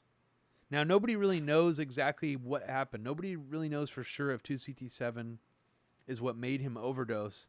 But that's the story that stuck. And because of that, the DEA launched Operation Web Trip as a means to crack down on all these websites once and for all.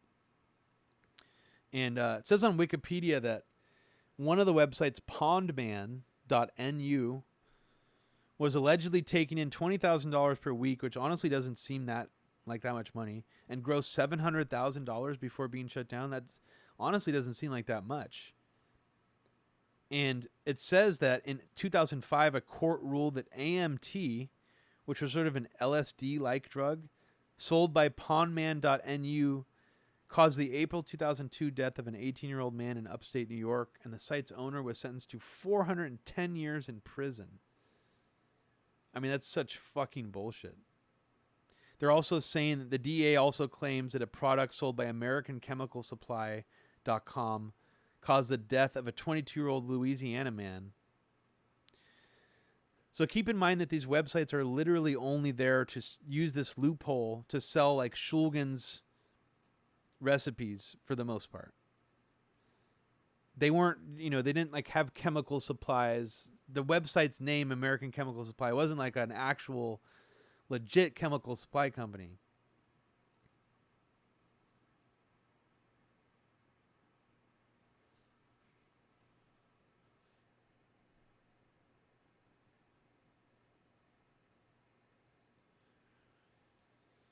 Yeah.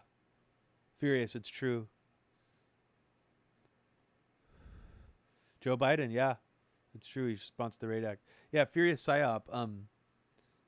That's one of the things Bob Wallace would always be like. He'd be like, don't fuck around with these like online websites unless you have a milligram scale. Here's where to buy a milligram scale. He would like link people. He's like, here's one on eBay right now. It's a use. You can get it for like $110. That's how fucking helpful he was. Like, he was absolutely determined. I think basically what he was trying to do is he was trying to stop what was inevitable, which was, some of these kids dabbling, younger kids, probably not with milligram scales, buying 2CT7 and drugs like that online and overdosing with them or giving them to people at parties and trying to become, drug dealers or something all of a sudden where they would sell these analogs to people and weren't careful. That's what Bob Wallace was able to prevent for a certain amount of time. But as people do irresponsible shit, and it just took a few people to ruin it for everybody, essentially. And for some reason, the DEA hasn't enforced this law since on a mass scale like this. The Analogue Act, I don't think they've used it since. They actually tried to do it with the spice and those weed analogs. They tried to shut those down with that, and then they like retracted it. So, and yeah, I don't know what, I'm trying to think if there was a time recently where they tried to do it again. No, I think that was the last time.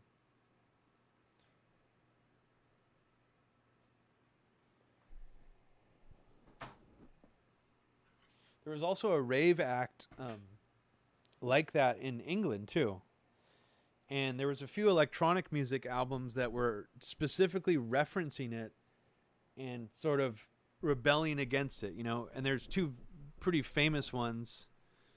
One of them is the Prodigy album, Music for the Jilted Generation. The fold-out graphic image from the inlay, or like the CD booklet, is just like a giant oil painting of all these like hippies and ravers like cutting a bridge to block the cops from like shutting down their rave. It's pretty silly.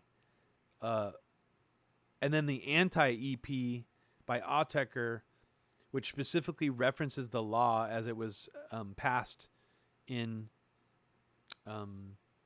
England. And that law stated that music that was basically too repetitive. They were trying to write something into the UK law to describe techno music without like using the genre name.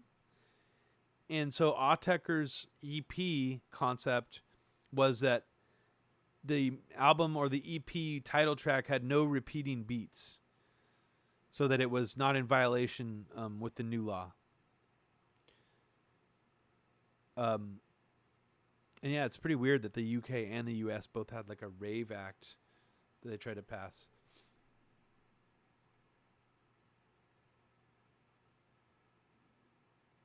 Spiral Tribe blew up the spot. Probably. Could have been.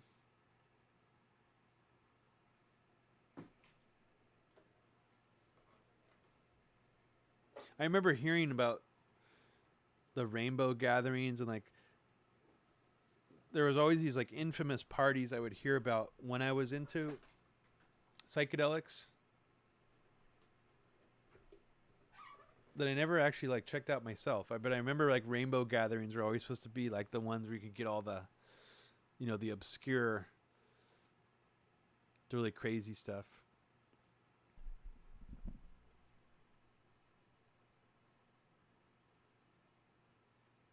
So, yeah, I guess, I mean, if you guys want to ask me anything about anything I just talked about, feel free. I know that story just kind of fizzled out, but that's it. That's the story.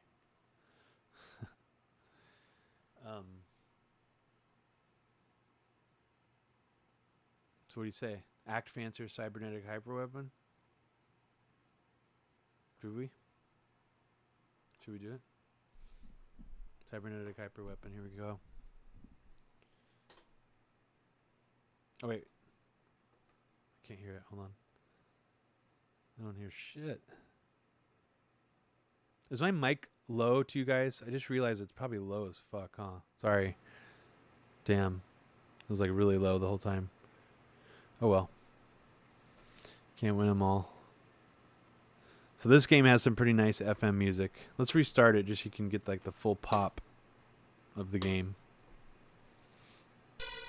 Yeah.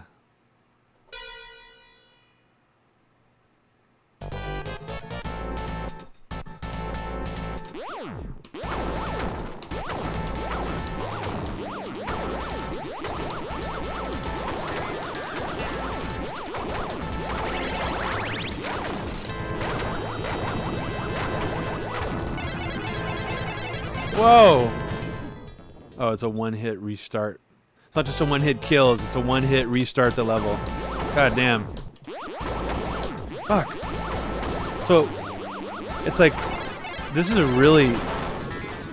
Okay, so remember I was saying when you jump, you like stay in the air, but not really?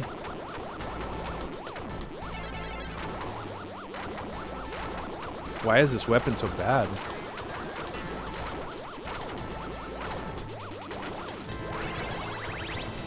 Wait, what? How do I shoot? Fuck! Wait, I don't understand. How do I shoot up? That was weird. So some of the bonus weapons or whatever, like, don't let you shoot forward anymore?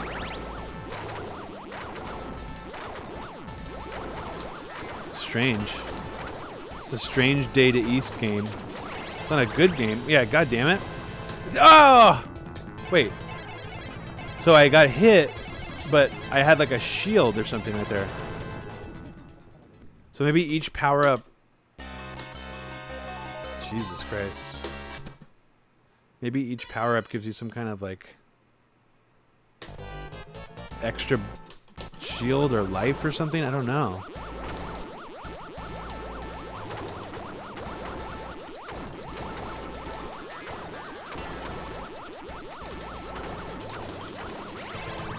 Oh!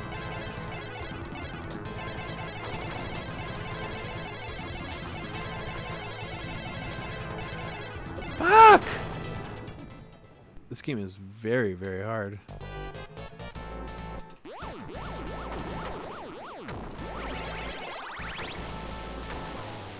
Okay, so I guess I have, like, some...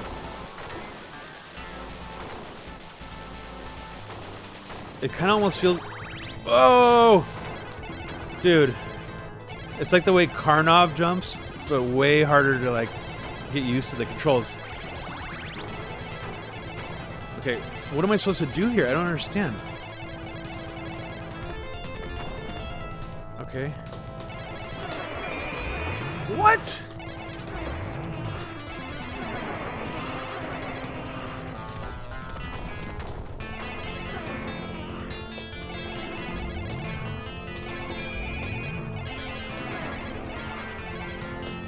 Ah!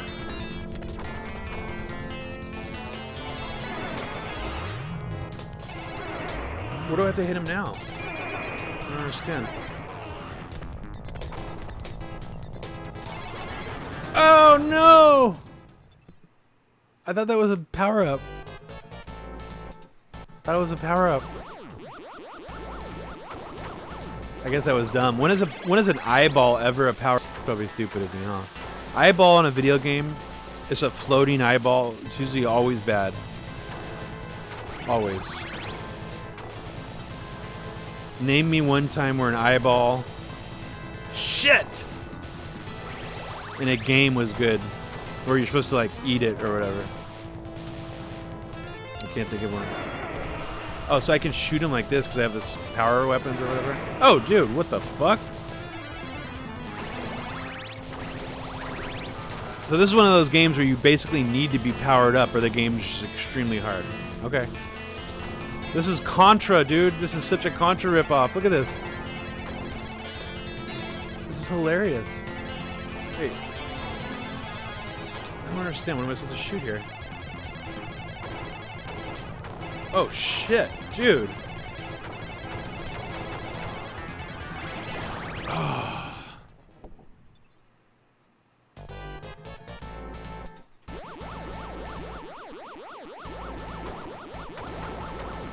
Wait a second. Aaron Mate's dad used to treat patients with ayahuasca? Now I gotta hear more about Aaron's upbringing. That's pretty wild. I mean, I'm all for psychedelic therapy. I'm not against it. I just feel like you gotta be really confident in what you're doing to administer psychedelics to someone. It's wild.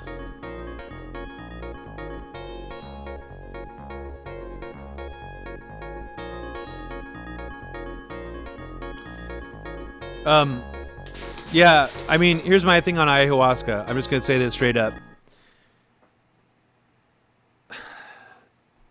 How do I say this without offending anyone?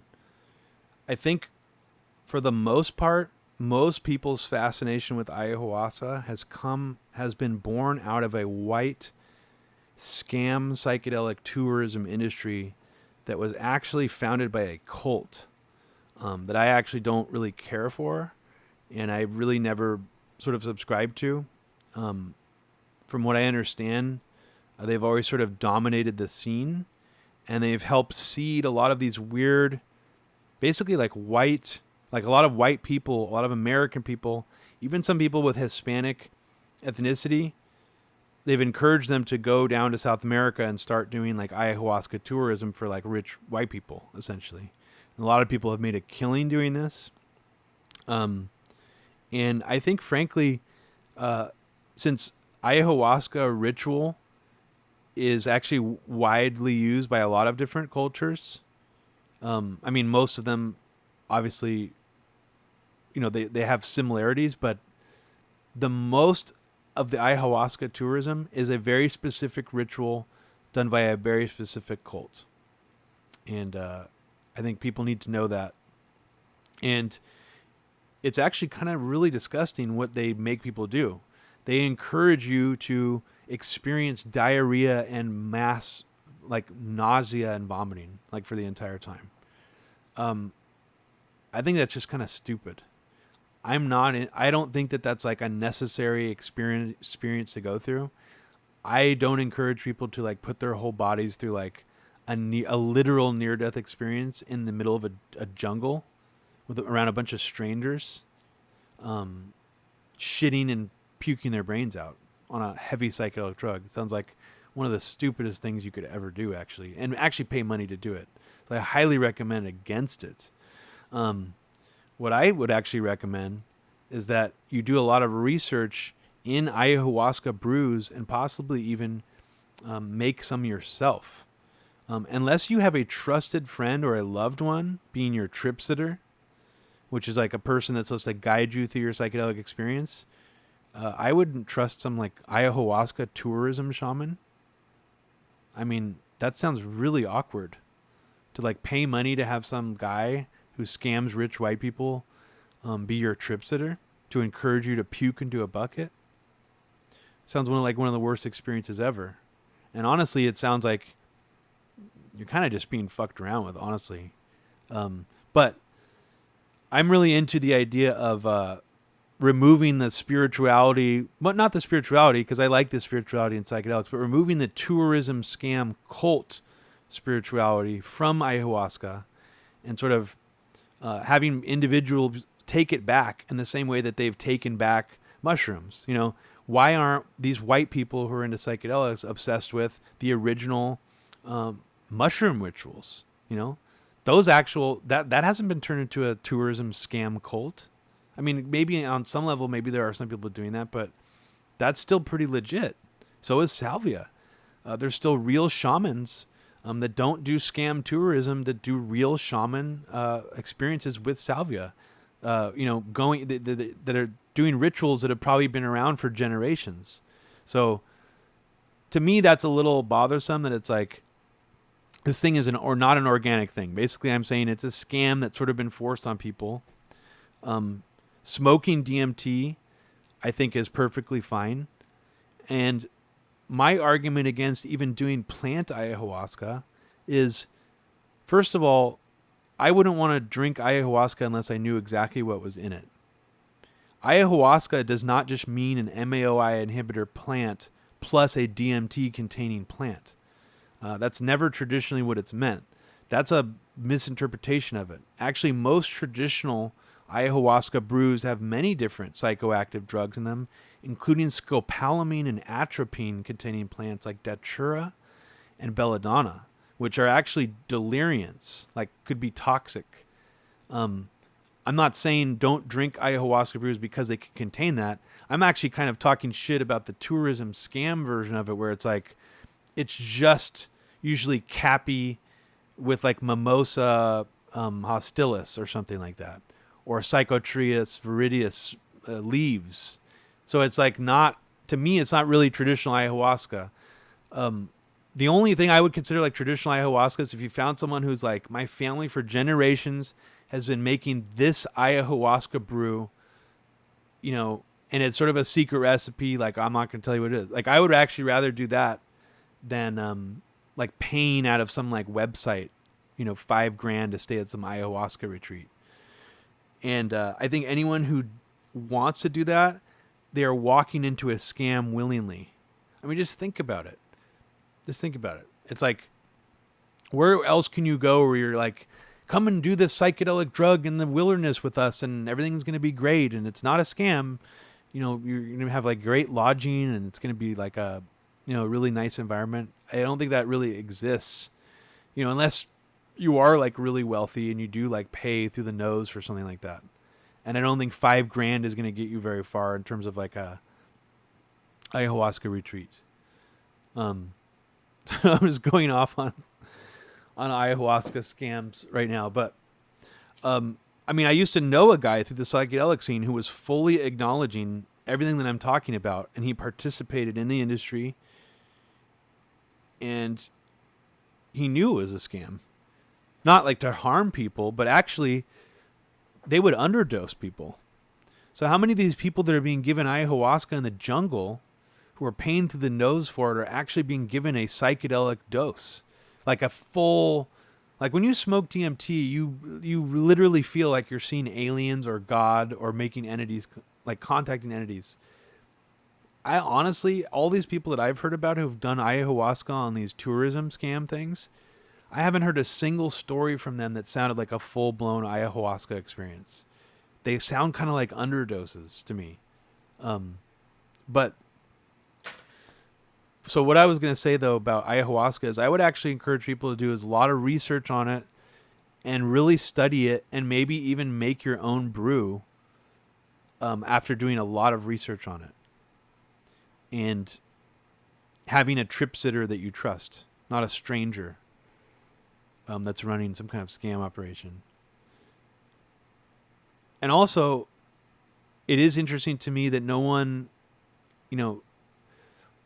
why do you have to go through this experience where your body is like violently ill to experience ayahuasca? Why do you have to do that? I mean, that's kind of like a bullshit, traditional thing too. That I don't really believe that the natives who all did it would have wanted to be vomiting the whole time if they could help it. So that idea that the purge is necessary, it's like part of the experience. No, I just think that the brew, these people making these brews, they never like made a great brew or something, or that's part of it for them maybe. I don't know, but I think that more people should actually be exploring with pure chemical version of ayahuasca instead of just like drinking some tea, plant concoction.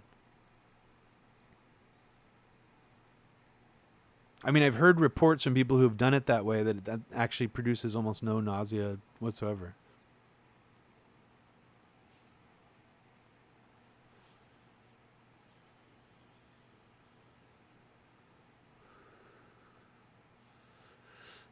But I guess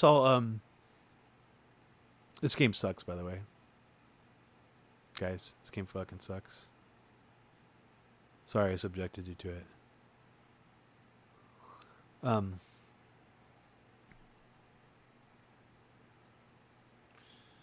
yeah, I think I'll end the broadcast by just talking a little bit about Salvia Divinorum.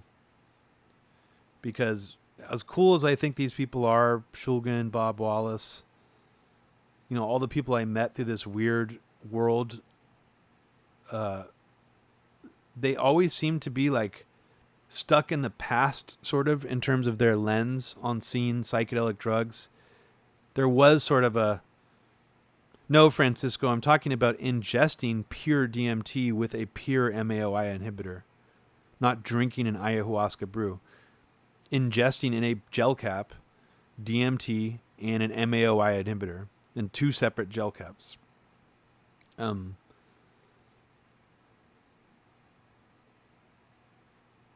What, the ayahuasca tourism slamming? I don't want to shit on anybody about that. I know a lot of people who have gone. I mean, not a lot of people, but like I know people who have gone down and done those things. So I don't want to make them like feel bad about it. Hey John, what's up? You just get here, dude. I'm just wrapping this shit up, dude. You missed the whole thing. 2 hours. Hey Ned, what's up, man? Francisco Raposa. Look into the author Jonathan Ott.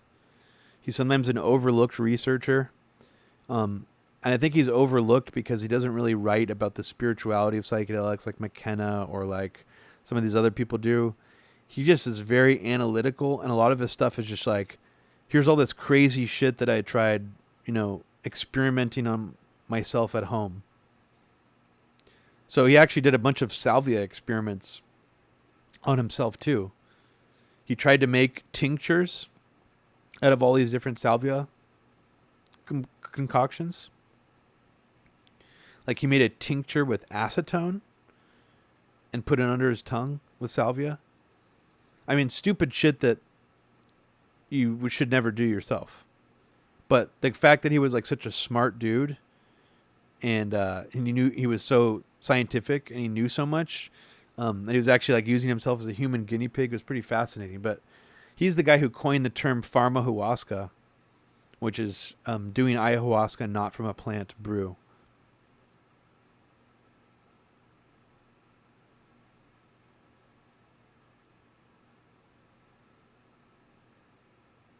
Yes, Jonathan Ott. Didn't I just say that?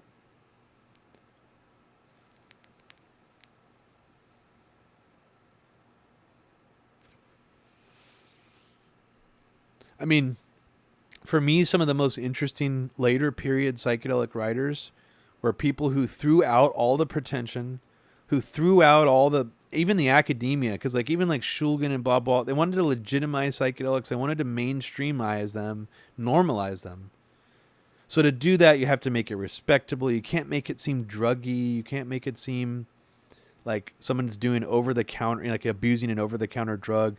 So for example, you know, Bob Wallace and Shulgin, they didn't look too kindly on like DXM, which was really big for some reason in like the 90s. Like DXM robo tripping was really big back in the 90s and early 2000s. But I kind of appreciated some of the later writers like Jonathan Ott, like a guy who went under the pen name D.M. Turner, who actually died from a ketamine overdose, sadly. And there's a really crazy author that you guys might get a kick out of. He put out a self-published book that's full of typos. It's very long. He's totally nuts. Named Zoe 7. So if you want to check out some really far out, weird psychedelic writings that aren't pretentious, that are just like, I took like 5 different psychedelic drugs at once, and here's my complete rambling, you know, published in book form. Check out DM Turner and Zoe 7. Really, really bizarre stuff. But yeah, Salvia Divinorum's, I think, probably one of the most interesting ones out there. And it was one that like never got taken seriously by these people in the psychedelic community that I knew for some reason. And I always found that odd because it was so natural. It was a plant. It didn't even require an extraction to trip from. And it had like traditional roots going back like thousands of years. Like how many? Nobody knows how many years. In fact, one of the mysteries about salvia that's interesting, and that the actual people who do it claim that aliens gave it to them. And it's fun because it actually has never been found growing naturally. So the only place that it's found is in pockets of basically the jungle of Mexico. I think it's only in one city, one small area where people have actually cultivated it themselves in these little areas. And salvia usually doesn't seed or flower. It'll actually break. The stalks are square. So salvia means sage. It's a mint. It's in the mint family. It actually looks really similar to like most other regular mint in the mint family when you look at the plant. But the difference between Salvia Divinorum and the other plants in the mint family is it has a very square looking stem, which makes it sort of look unusual. And it'll just break on its own. When salvia grows too tall, the stalks will fall over and break and replant so that it'll plant itself back into the ground. So basically what it'll do is it'll make cuttings of itself. And that's how the plant keeps itself alive, you know, kind of as a giant bush or whatever. I've never managed to grow salvia more than like a small pot of it. It's always harder for me to grow it any bigger than like a small sized tomato plant, which is a bummer. But yeah, and I remember just thinking it was strange how ignored it was. And, you know, even DMT got the real academic treatment where it's like Rick Straussman, you know, did the book. He did kind of like a hybrid between what I'm talking about with Zoe 7 and some of the more academic people. He made the Spirit Molecule book, which is about the actual government-sanctioned DMT trials where they injected people with DMT in the hospital and just like got their trip reports and cataloged all the experiences. That actually got taken very seriously. In fact, I think there was even a documentary made about it, where it's like people take very seriously the idea of like these shared experiences. Like, how's everybody able to have, such a unified spiritual experience on DMT where they all feel like they're being contacted by entities or aliens? And is there something real there that's not just hallucinatory? Like, there was like a weird moment kind of where like even some like intellectuals were like, yeah, man, like DMT it could be like, you could be like tapping into there could be something here that's like not just like us in your mind or something. But what was always interesting to me about that is I felt like a lot of those people had not actually tried salvia, or they wrote salvia off as being some kind of novelty drug, when in fact, to me, it has like the exact same potential. I mean, and I feel like salvia also has what they call a reverse tolerance, where the more you do it, the more like you feel like you're actually getting access to the space and that you understand it. It's such a disorienting space that it's almost like if you just do it like once or twice or three times, it's just totally disorienting. So if you can have the stomach to do it more times than that and to explore that space more, you'll realize that it basically is like a DMT level drug, like full entity contact, hallucinatory, and actually in some ways I think more interesting than DMT because it's totally unpredictable. If you could let go and go along with that wave, that ride, and also you don't have to do the blast off dose. Like DMT, it's kind of like most people, the whole point of it is doing the blast off dose. But with salvia, to me, the blast off dose is so disorienting that I almost feel like more people should be exploring like right below blast off dose levels of salvia. And I think a lot more people would have respect for it and think of it as like a seriously powerful spiritual tool, just like DMT. And even give them that same similar feeling that maybe there is some kind of other parallel universe or something that we're actually getting access to, or a deeper layer to this universe. They talk about I've talked here about how I like the idea of the holographic universe, and not this idea of a simulation, but the holographic universe, which the theory behind it is that everything that we perceive as being three-dimensional space is actually encoded on a two-dimensional space, because that's how a hologram works.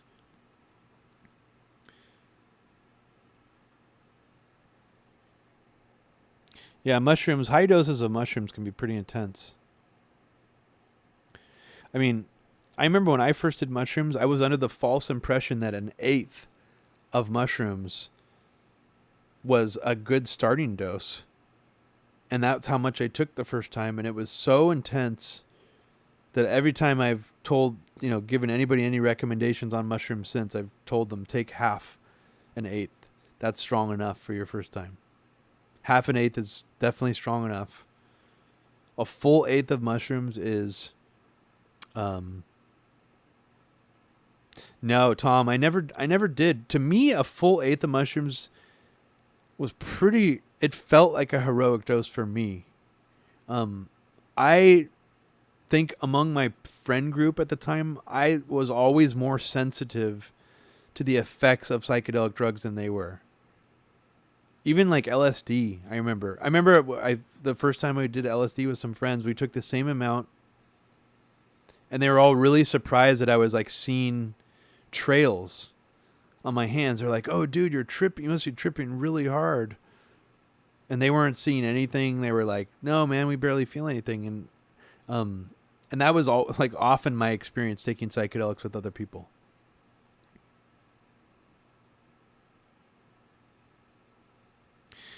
Yeah, on the full eighth of mushrooms, I remember being so out of my mind that I actually thought that movies and TV shows were indistinguishable like from my life.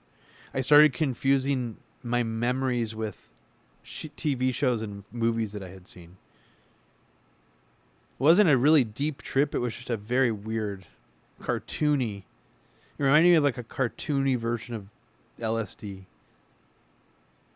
And every time I've done it since has been a much lower dose.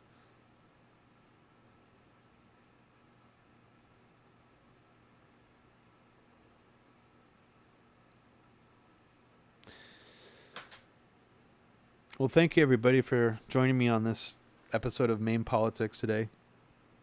Now this is a little bit different, and there wasn't very much MAME today, which is fine with me because this game I was playing is fucking awful. But might as well just go out with some FM synth music or something, right? Cool. It's a nice ending music. And as always, you can get access to all the episodes of MAME Politics, all the hidden episodes, if you subscribe to my Patreon page at patreon.com/Robbie Martin. And we got 3 episodes of Media Roots Radio coming out before the end of the month, believe it or not. So, thanks everybody. Take care.